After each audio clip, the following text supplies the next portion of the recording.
கண்ணை கவனிங்க. இருப்பிட மரபு சொற்கள். இருப்பிட மரபு சொற்கள். தன்யாஸ்ரீ நேரம் உட்காரு. நான் ஃபஸ்ட்டு சொல்கிறேன், அதை நீங்கள் திரும்ப சொல்லுங்கள். அதுக்கப்புறம் அதை நல்லா மனப்பாடம் பண்ணிவிட்டு நான் கேட்குறதுக்கு பதில் நீங்கள் அடுத்த கிளாஸில் சொல்லணும். ஓகேவா? கரையான் புற்று,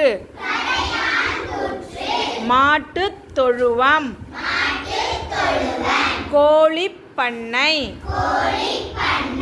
சிலந்தி வலை, நண்டு வலை, ஆட்டுப்பட்டி, குதிரை கொட்டில், குருவிக்கூடு, எலி வலை, யானை கூடம். இதை நல்லா படிச்சுட்டு வரணும். நான் கேட்குறதுக்கு அடுத்த கிளாஸில் பதில் சொல்லணும்.